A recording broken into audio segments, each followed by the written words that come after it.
The massive ship moved through space like a mountain of metal and death. Its dark hull stretched for kilometers, bristling with weapons that could turn planets into dust. This was the KDS Annihilator, flagship of the Kethvar Empire's 12th Sector Fleet. Inside its command center, Admiral Taemin stood before a wall of glowing screens, watching the final moments of another world's resistance. "Target destroyed, Admiral," reported Lieutenant So Young from her station.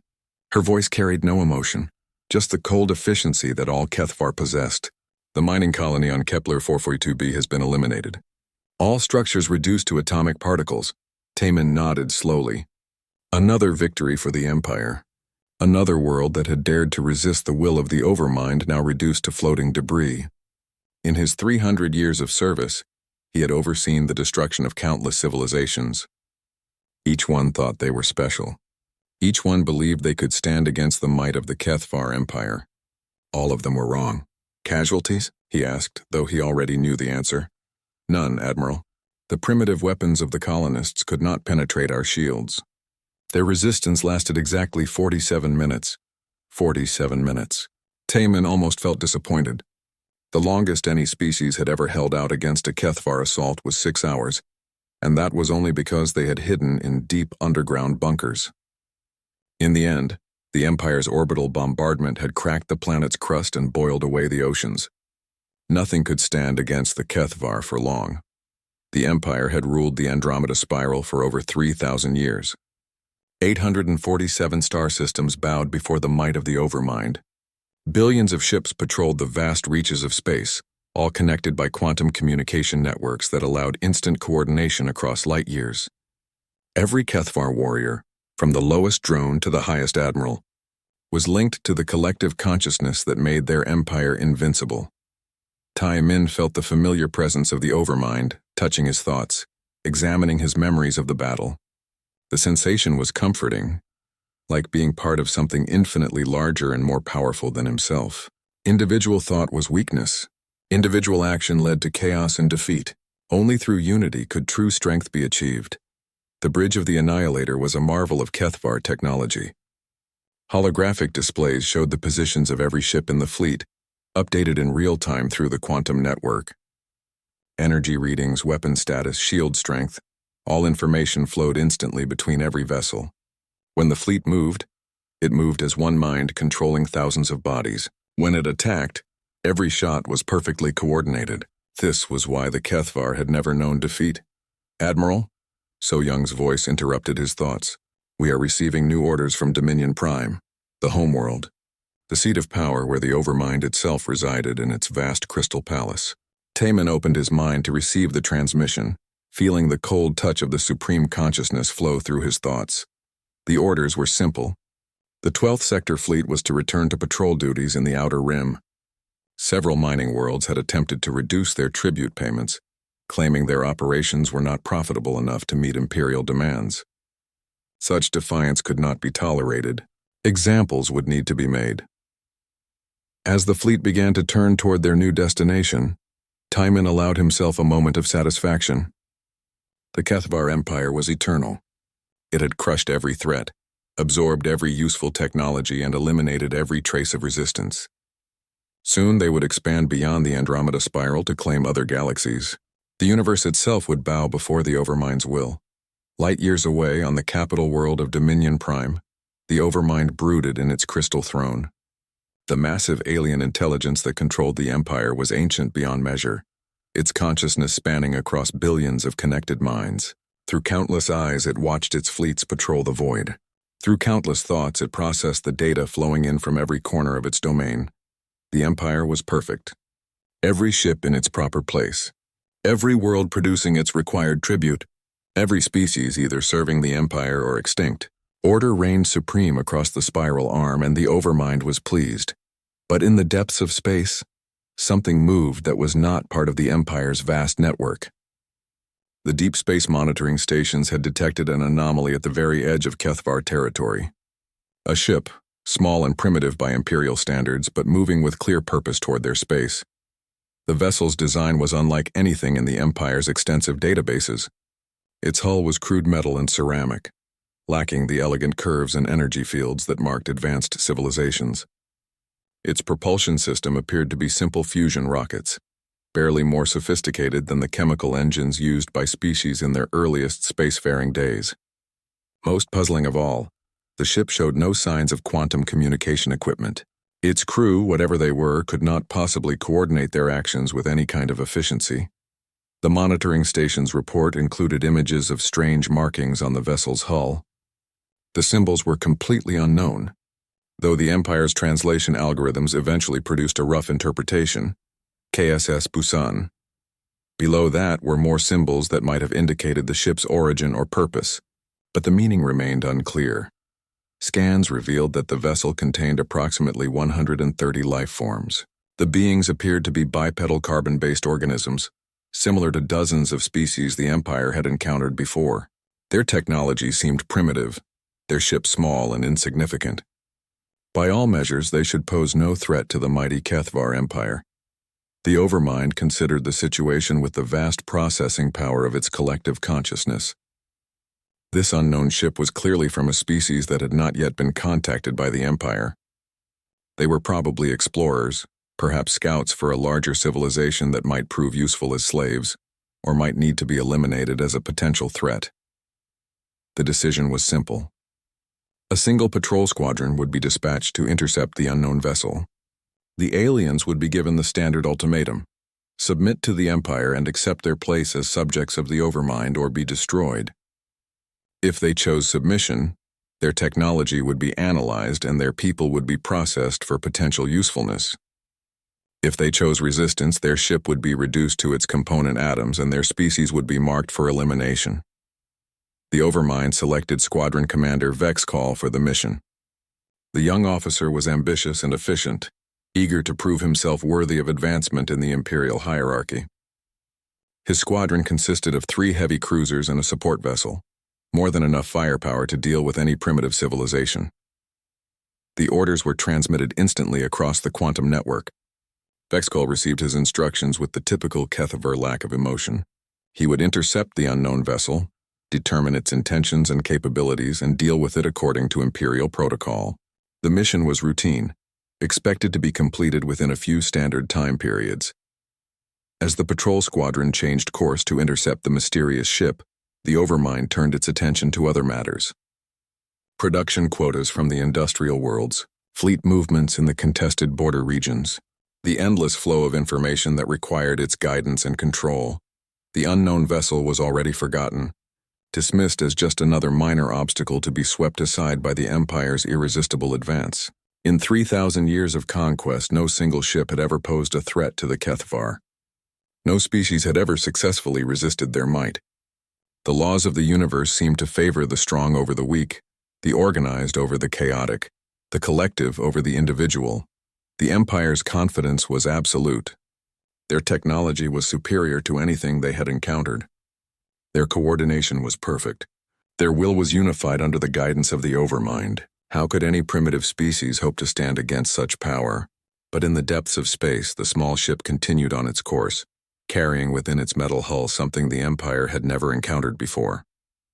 Something that would challenge every assumption about strength and weakness, about the nature of consciousness itself. The crew of the mysterious vessel moved about their duties with easy efficiency, unaware that they had already been marked for destruction by the most powerful empire in the galaxy. They worked as individuals, each making their own decisions, each contributing their unique skills to the ship's mission. Such chaos would have horrified any Kethvar observer, yet somehow these beings made it work. Their ship was indeed primitive by Imperial standards. Its weapons were simple kinetic devices that fired metal projectiles. Its shields were electromagnetic barriers that could barely stop cosmic radiation. Its computers were crude digital systems that processed information thousands of times slower than Kethvar quantum networks. Yet the vessel continued forward, propelled by fusion engines that burned with the light of small stars. Its crew maintained their equipment with careful attention to detail, checking and rechecking systems that had to work perfectly in the hostile environment of deep space. They had traveled farther from their homeworld than any of their species had ever gone before, driven by curiosity and the desire to explore the unknown. The bridge of the KSS Busan hummed with quiet activity as Captain Lee Dongwoo studied the navigation displays. After 18 months of travel through the dark spaces between galaxies, his ship had finally reached the edge of what appeared to be inhabited space. The readings were unmistakable: artificial energy signatures, organized traffic patterns, and the electromagnetic emissions that indicated a technologically advanced civilization. "Distance to the nearest signal source?" Lee asked, settling into his command chair. The bridge was cramped compared to the vast spaces of science fiction movies, but every inch was efficiently designed. Banks of screens showed system status, navigation data, and external sensor readings. "Approximately 4 light hours, Captain," replied Navigator Oh Kyung-min, her fingers dancing over her console. "The signals are definitely artificial, complex quantum patterns that suggest advanced communications technology." Lee nodded thoughtfully. Humanity's first contact with alien intelligence, the moment that would change everything for the human race. He felt the weight of responsibility settling on his shoulders like a heavy cloak. Every decision he made in the coming hours might determine whether humanity would find friends among the stars or enemies. "Chief Engineer Park, what's our status?" Lee called to the engineering station. Chief Engineer Park Hae-jin looked up from her displays, pushing a strand of black hair away from her face. "All systems running normally, Captain. Fusion reactors at 80% output, life support stable, hull integrity at 100%. We're as ready as we'll ever be." The Busan was humanity's most advanced spacecraft, but Lee knew it was still primitive compared to what they might encounter. The ship was powered by fusion engines that had seemed like miracles when they were first developed. Its hull was made of advanced carbon composites and metal alloys. Its weapons were electromagnetic railguns that could fire tungsten projectiles at a significant fraction of light speed. By human standards, it was incredibly sophisticated. By the standards of a civilization that could coordinate activities across light years, it was probably laughably crude. "Contact on sensors," announced Tactical Officer Kim Jae-sung from his station. "3 large vessels approaching from our starboard quarter." "They're big, Captain. Much bigger than us." Lee felt his pulse quicken. "Size estimate?" "Each one is at least 10 times our mass. They're accelerating toward us at a rate that should be impossible for vessels that large. Their propulsion systems are definitely more advanced than ours." Through the bridge's main viewport, Lee could see nothing but the distant stars. The approaching alien ships were still too far away to be visible to the naked eye, but on the tactical display 3 red dots moved steadily closer to the single blue dot that represented the Busan. "Communications Officer Cho, are you picking up any signals from them?" Lee asked. Communications Officer Cho Min-ho shook his head, frowning at his instruments. "Nothing directed at us, Captain, but I'm detecting quantum communication bursts between the 3 ships. They're coordinating their approach. The patterns are unlike anything in our databases." Lee considered his options. Humanity had prepared for this moment for decades, developing protocols for first contact with alien civilizations. The primary directive was peaceful communication. Earth's leaders had been clear. Any hostile action should only be taken in absolute self-defense. "Open a channel on all frequencies," Lee ordered. "Let's try to talk to them." Cho's fingers moved over his controls, activating the ship's communication array. "Channel open, Captain." Lee cleared his throat and spoke clearly. "This is Captain Lee Dongwoo of the Earth vessel KSS Busan. We come in peace, seeking dialogue with your civilization. Please respond." The message was transmitted on multiple frequencies and in various mathematical formats designed to be universal. Humanity's best linguists and mathematicians had worked for years to create communication protocols that any intelligent species should be able to understand. For several minutes, there was no response. The alien ships continued their approach, moving with perfect coordination that spoke of advanced computer systems or perhaps some form of shared consciousness. Lee was beginning to worry when his communications officer suddenly straightened in his chair. "We're receiving a response, Captain. It's being transmitted on multiple quantum frequencies simultaneously. Our computers are working to decode it." The bridge fell silent as everyone waited. Dr. Yoon Subin, the ship's xenobiologist, moved to look over Cho's shoulder at the translation algorithms working to make sense of the alien message. "Got it," Cho announced. "The message is simple. It says, unknown vessel, you have entered space claimed by the Kethvar Empire. Reduce velocity and prepare to be boarded. Resistance will result in your immediate destruction." A chill ran through the bridge crew. This was not the peaceful first contact they had hoped for. Lee felt his mouth go dry, but he kept his voice steady. Send a response. Tell them we're explorers from a distant world, seeking peaceful contact. We mean no harm and wish only to communicate. The message was sent, but the response came back almost immediately. Compliance is not optional. Reduce velocity or be destroyed. Lee looked around his bridge at the faces of his crew. These men and women had volunteered for humanity's most dangerous mission, traveling farther from Earth than any human had ever gone. They trusted him to make the right decisions to bring them home safely if possible. Captain, Kim Jae-sung called out, his voice tense. The alien ships are charging weapons. Energy signatures are off the charts. Whatever they're preparing to fire at us, it's powerful enough to vaporize our ship. Lee's mind raced. They were outgunned, outnumbered, and facing a clearly hostile alien civilization, but he had a responsibility to his crew and to humanity. He couldn't simply surrender without trying to defend themselves. All hands battle stations, Lee announced over the ship's intercom. This is not a drill. Prepare for combat. Alarms began sounding throughout the ship as the crew rushed to their emergency positions. In the engine room, Park Hee-jin began redirecting power to the ship's defensive systems. The Busan's electromagnetic shields came online, creating a protective field around the hull. Weapon status? Lee asked. Railguns charged and ready, Captain, Kim reported.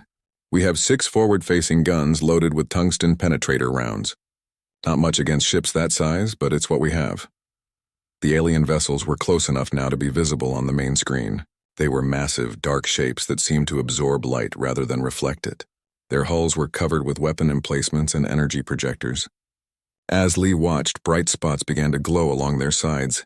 They're firing, Kim shouted. Brilliant beams of energy lanced out from the alien ships, converging on the Busan's position.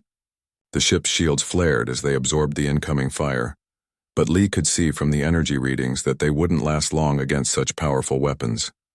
Return fire, Lee ordered. The Busan's railguns spoke with electromagnetic thunder, hurling tungsten projectiles at near-relativistic speeds toward the nearest alien vessel.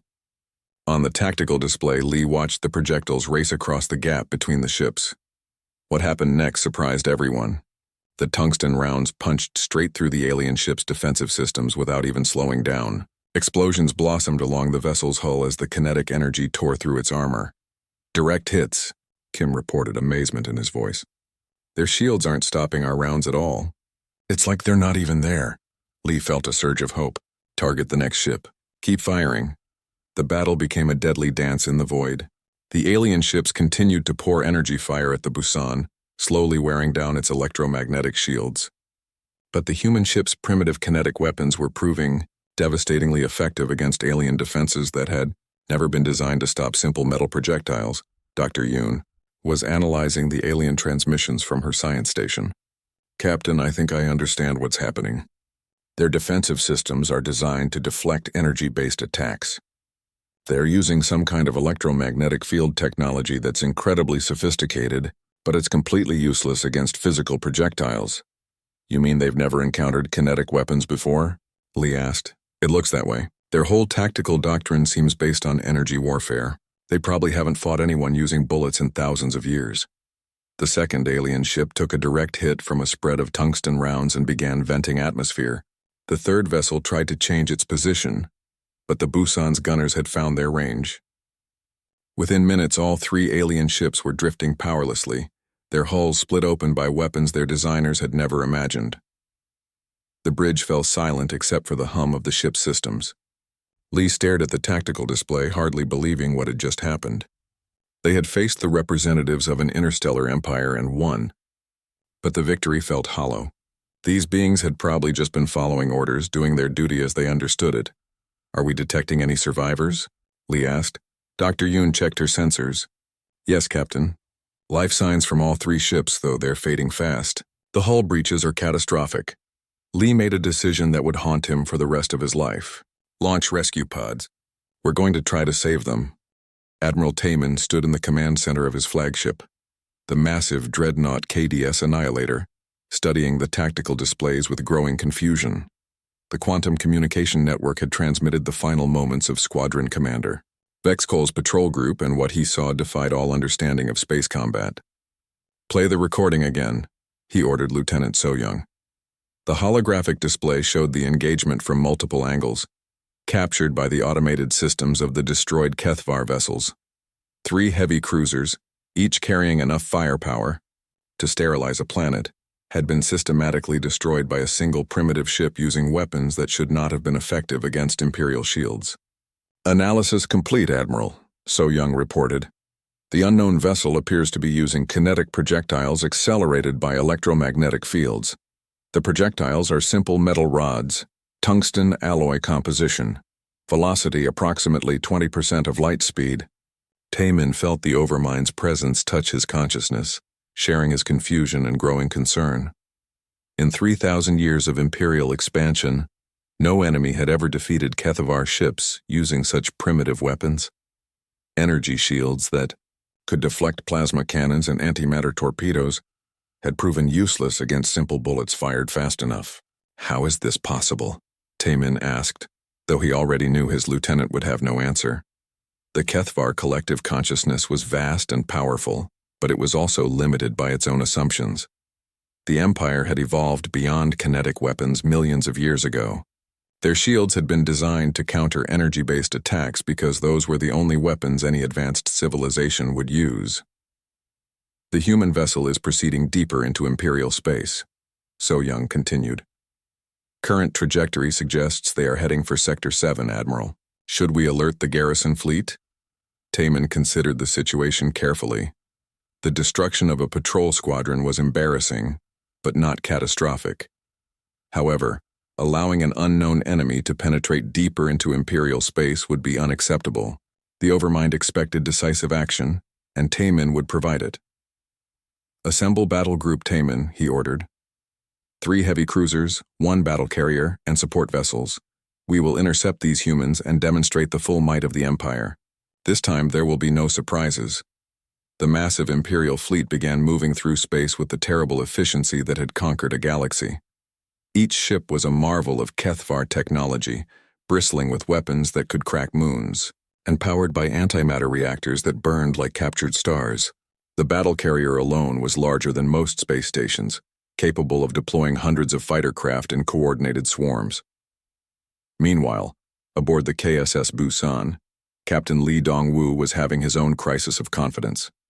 The human ship had penetrated 3 light-years into alien space, but every sensor sweep revealed new evidence of the Empire's vast scale. Automated monitoring stations watched every approach vector. Patrol routes covered every major shipping lane. The infrastructure required to maintain such control was staggering. "Captain," Dr. Yoon Subin called from her science station. "I've been analyzing the data we recovered from the Kethvar survivors. I think I understand how their collective consciousness works." Lee moved to look over her shoulder at the complex diagrams filling her screen. "What have you found?" "It's quantum entanglement on a massive scale," Dr. Yoon explained. "Every Kethvar brain contains specialized neural structures that can maintain quantum coherence with similar structures in other brains. The effect allows instantaneous communication and coordination across any distance." "That explains how their ships coordinate so perfectly," Lee mused. "But what does it mean for us?" Dr. Yoon highlighted sections of her analysis.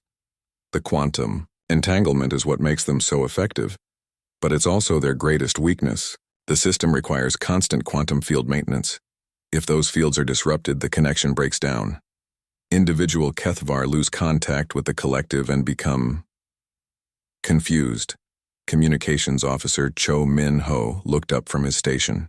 "Captain, we're detecting a large force approaching our position. Multiple capital ships moving in perfect formation." Lee felt his stomach tighten. "How many ships?" 7 vessels, Captain. The largest one is. It's enormous. Mass readings suggest it's at least 50 times our size."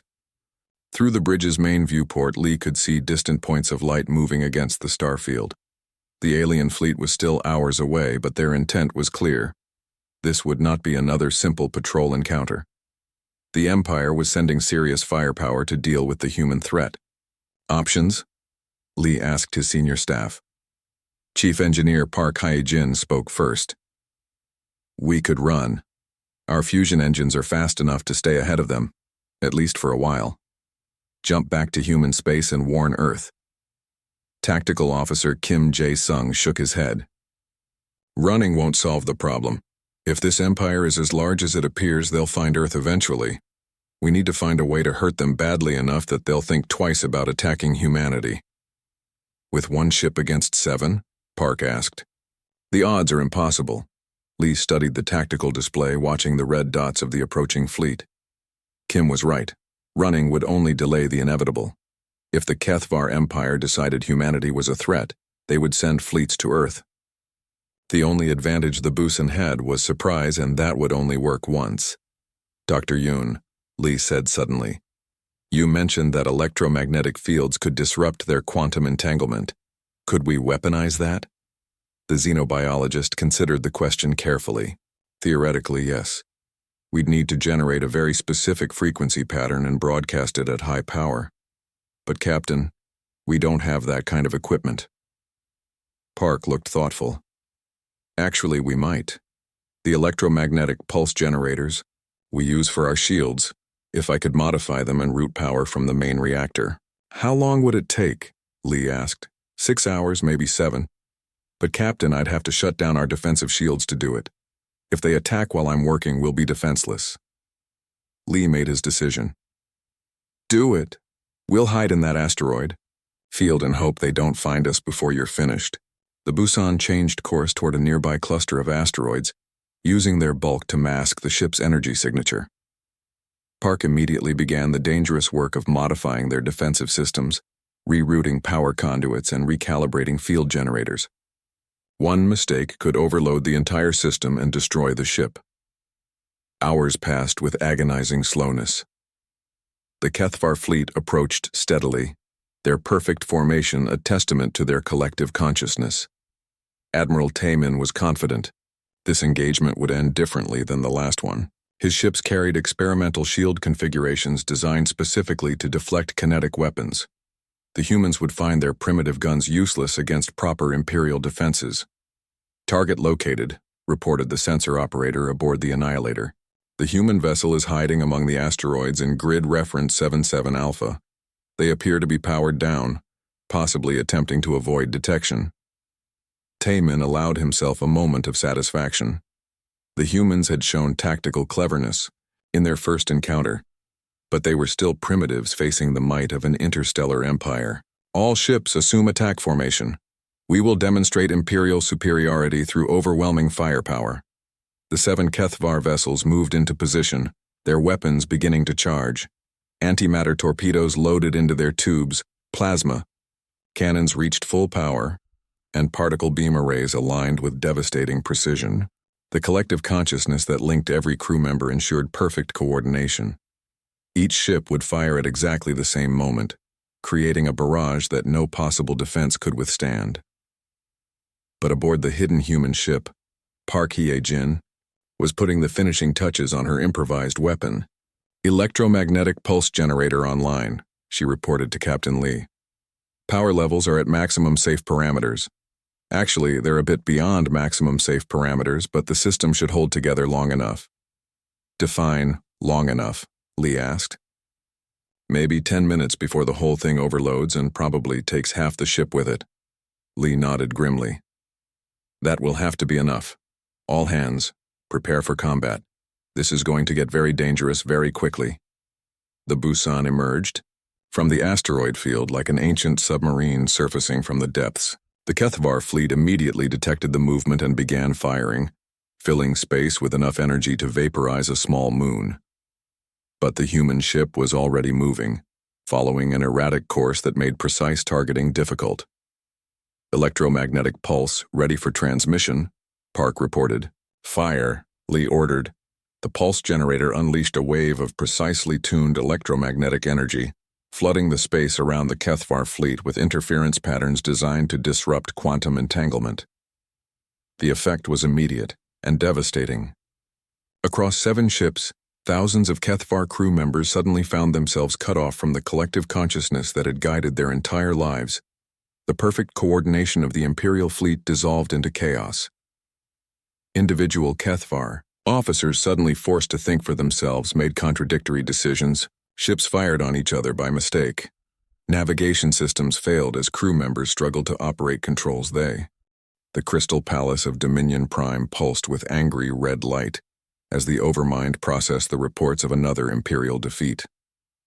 2 major engagements with the unknown humans had resulted in the destruction of 10 Kethvar vessels and the loss of thousands of crew members.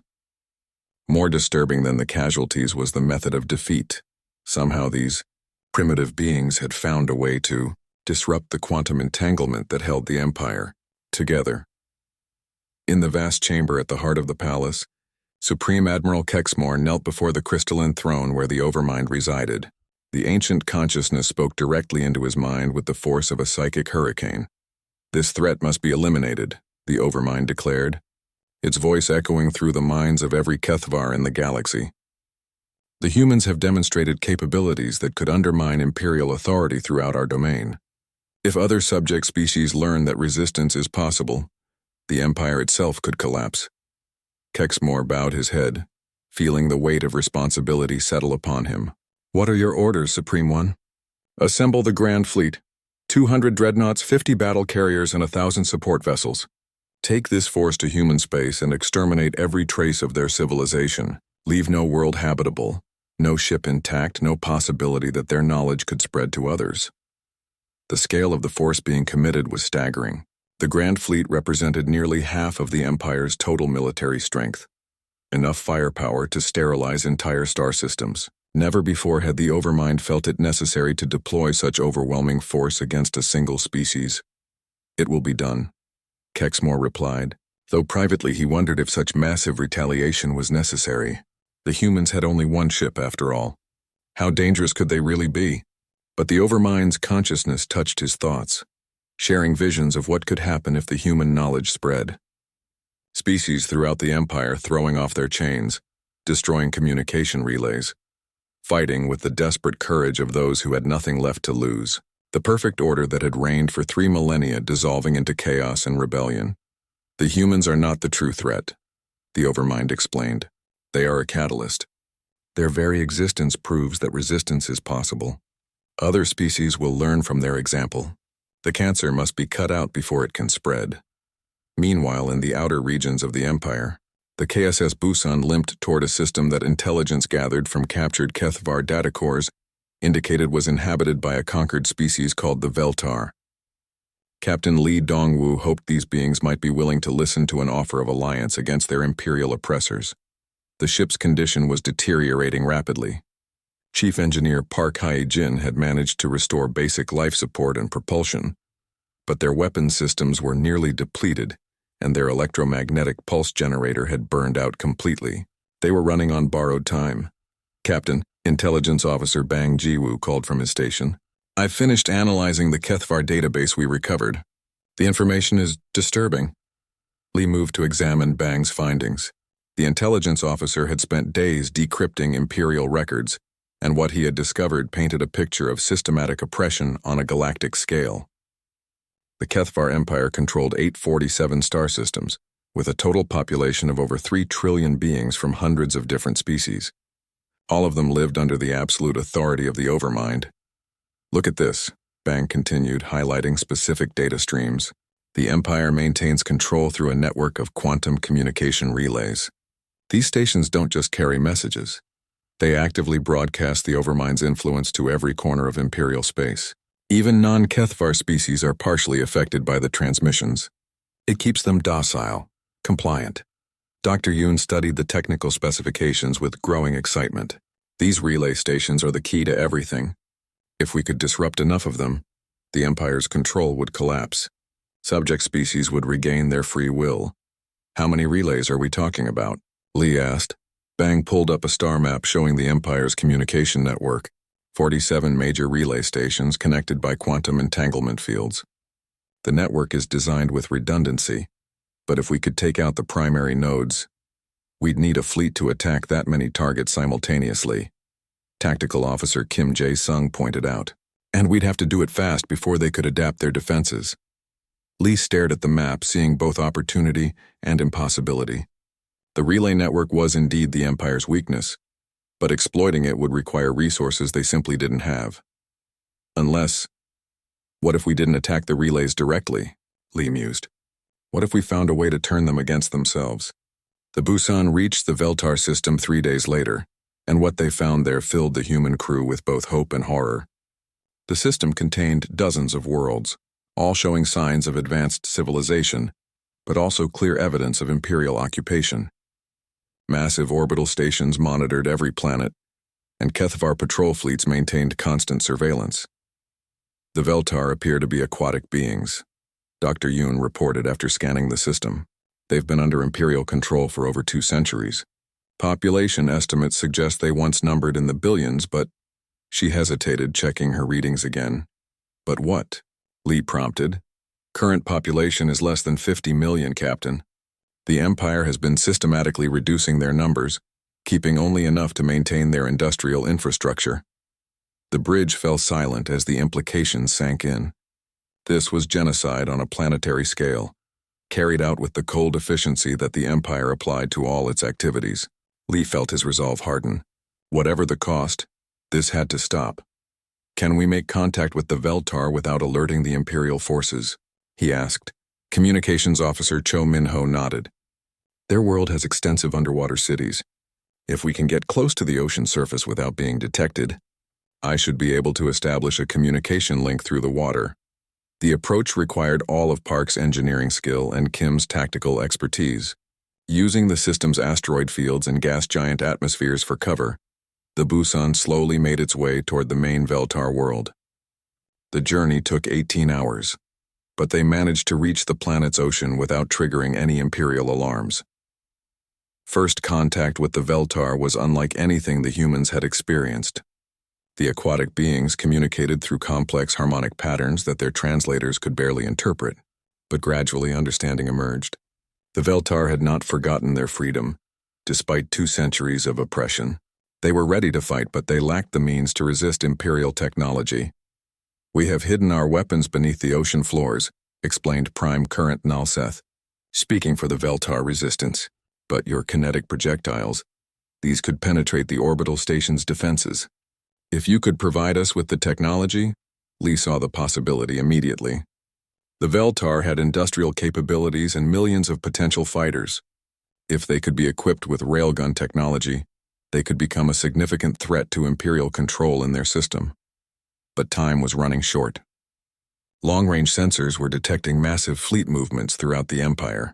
Supreme Admiral Kexmore was assembling his Grand Fleet, and intelligence suggested they would move against human space within days. We need to hit multiple relay stations simultaneously, Lee explained to his senior staff during an emergency briefing. If we can coordinate attacks throughout the Empire, we might be able to cause a cascade failure in their communication network. With what forces? Kim asked. We have 1 ship and it's barely functional. Bang looked up from his intelligence analysis. Actually, Captain, we might have more allies than we think.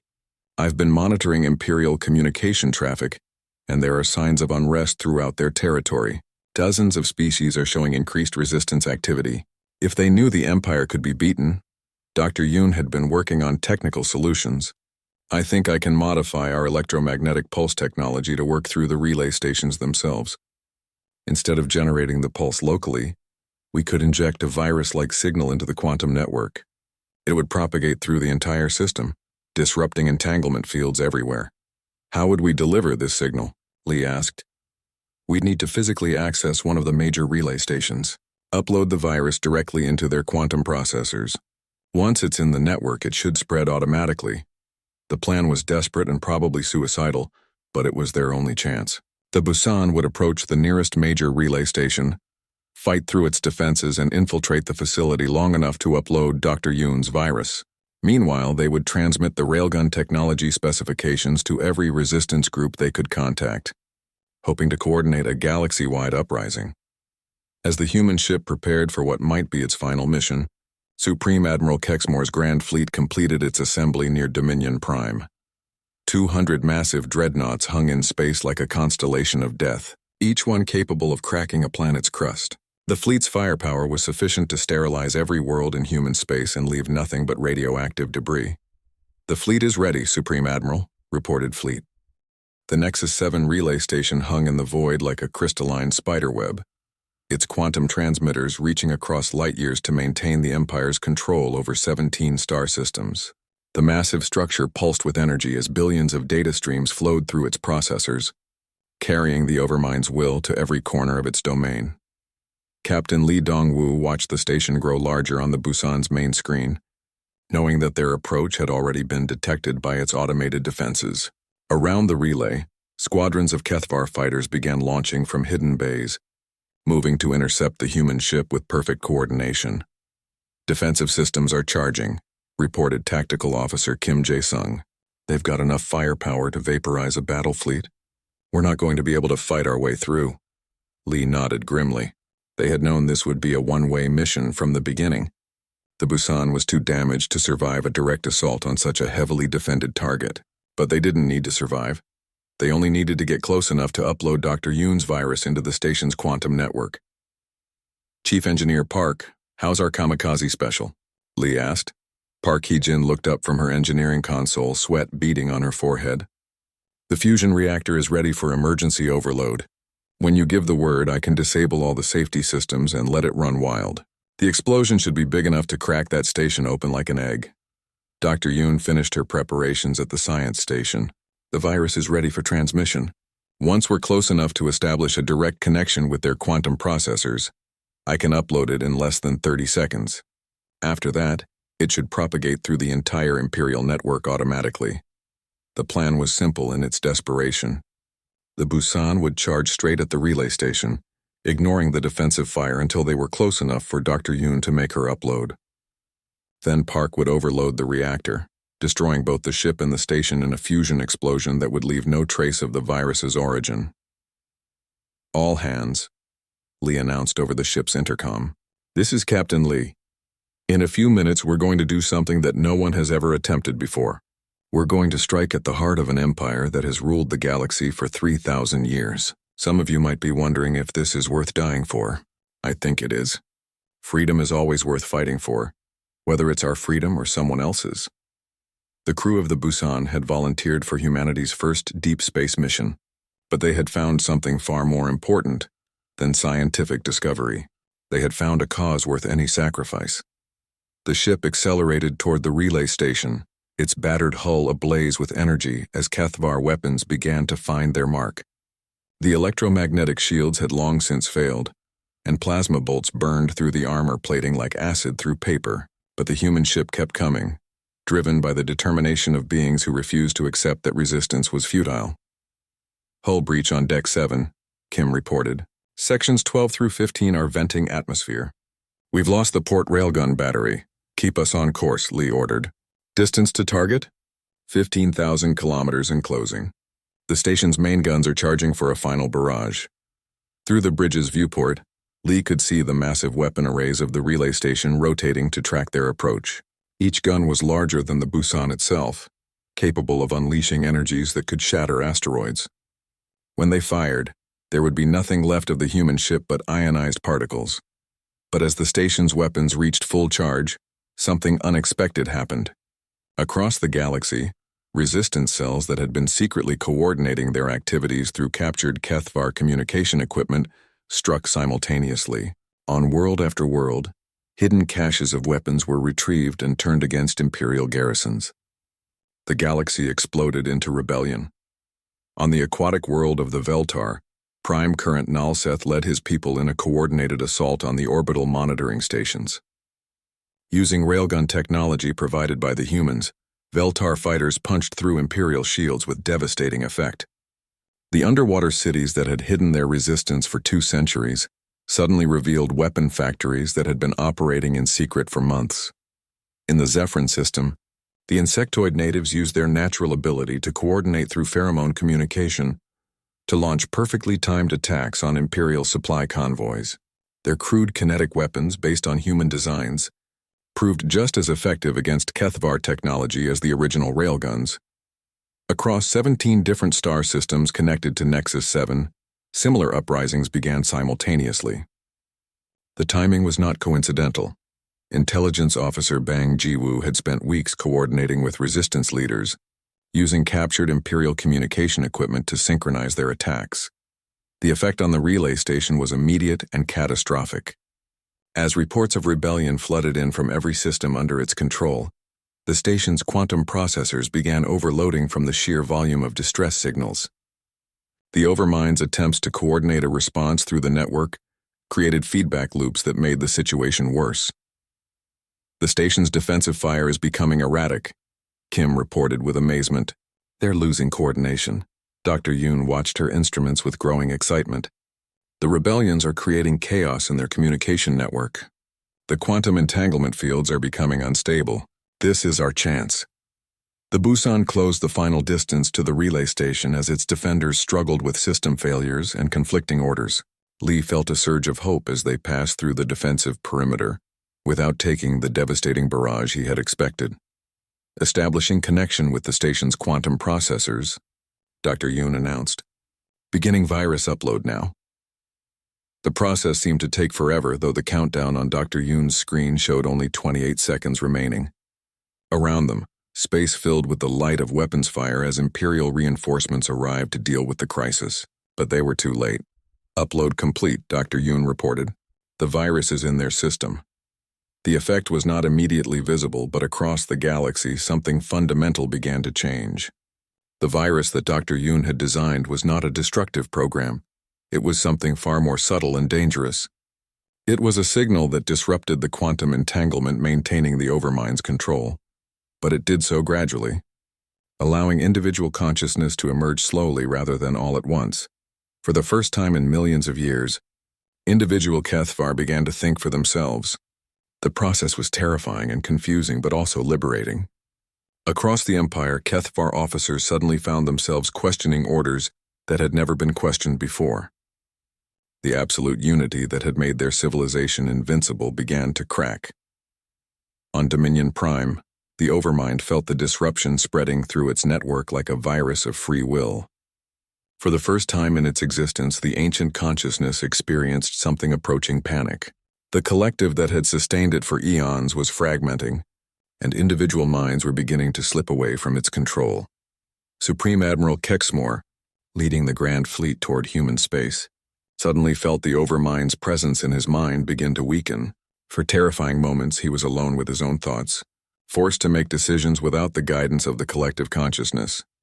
All ships, maintain formation, he ordered, but his voice carried uncertainty that his crew had never heard before. Around him, other officers were experiencing the same disorientation as the quantum network that connected them began to fail. The rebellion was spreading faster than anyone had anticipated. Species that had been conquered centuries ago suddenly remembered what it felt like to be free.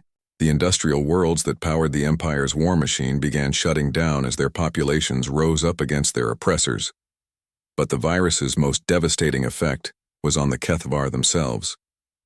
As individual consciousness emerged from the collective, many of them began to understand the true nature of their empire for the first time. They saw the countless worlds they had sterilized, the billions of beings they had enslaved or destroyed. The weight of 3 millennia of conquest crashed down on minds that had never been forced to confront the moral implications of their actions. Some Kethvar went insane from the revelation. Others became catatonic, unable to function without the guiding presence of the Overmind. But a few, particularly the younger members of their species, began to feel something their race had forgotten: guilt, remorse, and the desire to make amends. Captain Lee watched the chaos spreading through the relay station's personnel and made a decision that surprised even himself. "Chief Park, cancel the reactor overload. We're not going to destroy this station." "Captain?" Park looked confused. That was the plan. The plan was to stop the Empire. Look around, the Empire is stopping itself. These beings are going to need help adjusting to individual consciousness. Destroying them won't solve anything. As the virus continued to spread through the quantum network, the rebellion gained momentum. The Grand Fleet, cut off from the Overmind's coordination, began to fragment as individual ship commanders made their own decisions about whether to continue the mission. Many chose to return to their home systems to deal with local uprisings. Others simply